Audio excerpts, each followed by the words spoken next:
ನಮಸ್ಕಾರ ವೀಕ್ಷಕರೇ, ನಾನು ನಿಮ್ಮ ಬ್ರಾಹ್ಮಿಣಿ ಅಂಜಲಿ. ಬನ್ನಿ, ಮೇಷರಾಶಿಯವರಿಗೆ ಸೆಪ್ಟೆಂಬರ್ ತಿಂಗಳ ಮಾಸ ಭವಿಷ್ಯ ಯಾವ ರೀತಿ ಇದೆ ನೋಡ್ತಾ ಹೋಗೋಣ. ಸೆಪ್ಟೆಂಬರ್ ತಿಂಗಳಲ್ಲಿ ಮೇಷರಾಶಿಯವರಿಗೆ ಸಾಕಷ್ಟು ದೊಡ್ಡ ಬಂಪರ್ ಲಾಟ್ರಿ ಅಂತಾನೆ ಹೇಳ್ಬೋದು.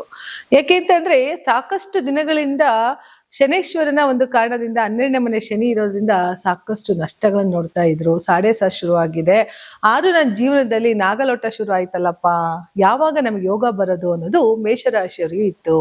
ಹಾಗಾಗಿ ಮೇಷರಾಶಿಯವರಿಗೆ ಒಂದು ಬಂಪರ್ ಲಾಟ್ರಿ ಅಂತಾನೆ ಹೇಳ್ಬೋದು. ಸೆಪ್ಟೆಂಬರ್ ತಿಂಗಳಲ್ಲಿ ಸಾಕಷ್ಟು ಅದೃಷ್ಟವನ್ನ ತರುವಂತಹ ಒಂದು ಸುವರ್ಣ ಅವಕಾಶ ಅಂತಂದ್ರೆ ತಪ್ಪಾಗಲಾರದು ಮೇಷರಾಶಿಯವರಿಗೆ.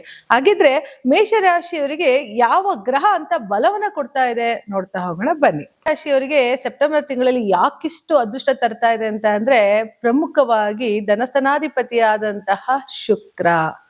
ಯಾಕೆಂದ್ರೆ ವೀನಸ್ ವೆರಿ ಇಂಪಾರ್ಟೆಂಟ್. ಯಾಕೆ ಅಂತಂದ್ರೆ ನಮ್ಮ ಜೀವನದಲ್ಲಿ ಅತ್ಯಮೂಲ ವಸ್ತುಗಳನ್ನ ಕೊಂಡ್ಕೊಳ್ಳೋದಾಗ್ಲಿ, ಲಕ್ಸುರಿಯಾಗಿ ಬದುಕೋದಾಗ್ಲಿ, ನಾವು ಲೈಫ್ ಸುಂದರವಾಗಿ ಏನಾರ ಬದುಕಬೇಕು ಅಂತ ಕಾರಣ ಏನಾರ ಬೇಕಿತ್ತು, ಅದಕ್ಕೆ ಬಲವಾದ ಗ್ರಹ ಏನಾರ ಬೇಕಿತ್ತು ಅಂತ ಅಂದ್ರೆ ಅದು ಶುಕ್ರ ಗ್ರಹನಿಂದ ಮಾತ್ರ.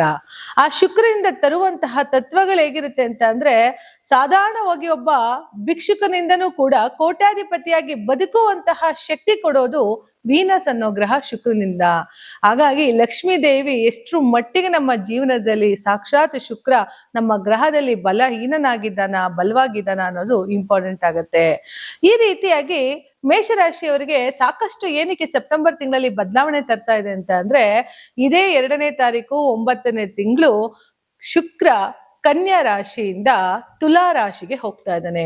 ಅಂದ್ರೆ ತನ್ನ ಸ್ವಂತ ಮನೆಗೆ ಹೋಗ್ತಾ ಇದ್ದಾನೆ. ಅಲ್ಲಿಗೆ ಸಪ್ತಮಾಧಿಪತಿ ಯಾರಿಗೆ ಮೇಷರಾಶಿಯವರಿಗೆ 7ನೇ ಮನೆಗೆ ಶುಕ್ರ ಬಲವಾಗಿ ಬರ್ತಾ ಇದ್ದಾನೆ ಅಂತ ಅಂದ್ರೆ ಸಾಕಷ್ಟು ನಿಮ್ಮ ವ್ಯವಹಾರಗಳಲ್ಲಿ ಇದ್ದಂತಹ ಅಡೆತಡೆಗಳಿರ್ಬೋದು, ಅಥವಾ ಯಾವ್ದಾದ್ರು ವ್ಯವಹಾರ ಮಾಡಕ್ಕೆ ಅಂತ ಹೊರಟಾಗ ನಿಮಗೆ ಎಲ್ಲ ನಷ್ಟಗಳನ್ನ ನೋಡಿದಂಥದ್ದಿರ್ಬೋದು, ಸಾಲಗಳು ಇರ್ಬೋದು, ವಿಪರೀತ ಲಾಭ ಮತ್ತೆ ನಷ್ಟಗಳ ಮಧ್ಯದಲ್ಲಿ ಸಿಲುಕಿರುವಂತಹ ಮೇಷರಾಶಿಯವರಿಗೆ ಜೀವನ ಸಾಕು ಸಾಕು ಅನ್ನಷ್ಟು ಮಟ್ಟಿಗೆ ಆಗಿದೆ.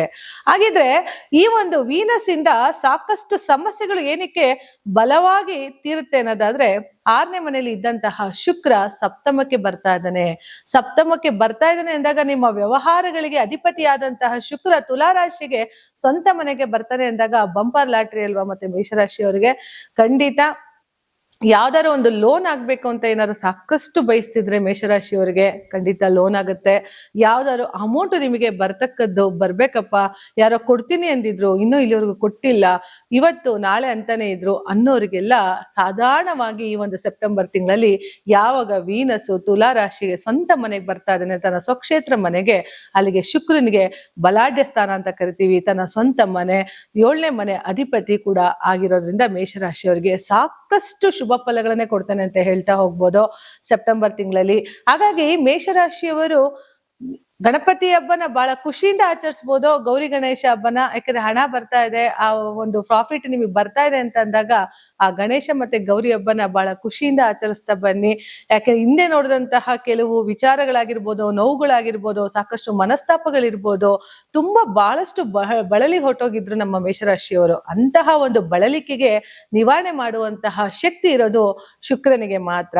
ಆ ಶುಕ್ರನ ಸ್ಥಾನ ಚೇಂಜ್ ಆಗ್ತಾ ಇರೋದ್ರಿಂದ ಖಂಡಿತ ಮೇಷರಾಶಿಯವರಿಗೆ ಬಲಾಢ್ಯವಾಗಿ ಶುಕ್ರ ಕುಳಿತುಕೊಳ್ಳೋದ್ರಿಂದ ಅನ್ಕೊಂಡಂತಹ ಹೊಸ ಹೊಸ ವಸ್ತುಗಳನ್ನ ಖರೀದಿ ಮಾಡುವಂಥದ್ದು, ಅಥವಾ ಹೊಸ ವಾಹನ ಖರೀದಿ ಮಾಡುವಂಥದ್ದು, ಮನೆ ಗೃಹ ಪ್ರವೇಶ ಮಾಡುವಂಥದ್ದು, ಯಾವ್ದಾದ್ರು ಒಂದು ಹೊಸ ವಸ್ತು ನಿಮ್ ಮನೆಗೆ ಬಂದು ಸೇರುತ್ತೆ ಅಂತ ಹೇಳ್ಬೋದು ಮೇಷರಾಶಿಯವರಿಗೆ.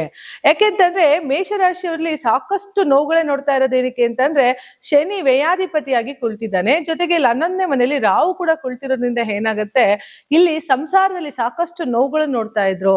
ಮಕ್ಕಳನ್ನ ಮದುವೆ ಮಾಡಿದೀನಿ, ದಿಢೀರಂತ ಮದುವೆ ಮನೆಯಲ್ಲಿ ಮನಸ್ತಾಪಗಳಾಗ್ತಾ ಇದೆ. ಇವೆಲ್ಲವುಗಳಿಂದ ಹೊರಗಡೆ ಬರುವಂತಹ ಒಂದು ಸುವರ್ಣ ಅವಕಾಶ ಮೇಷರಾಶಿಯವರಿಗೆ ಬಂದಿರೋದ್ರಿಂದ ಸಾಕಷ್ಟು ಗೌರಿ ಗಣೇಶ ಹಬ್ಬ ಶುಭ ಫಲವನ್ನ ಮೇಷರಾಶಿಗೆ ತರ್ತಿರೋದ್ರಿಂದ ಎಲ್ಲವೂ ಒಳ್ಳೇದ್ ಮಾಡ್ಲಿ ಅಂತ ಹೇಳ್ತಾ ನನ್ನ ಮಾತನ್ನ ಮುಗಿಸ್ತಾ ಇದ್ದೀನಿ. ಧನ್ಯವಾದಗಳು.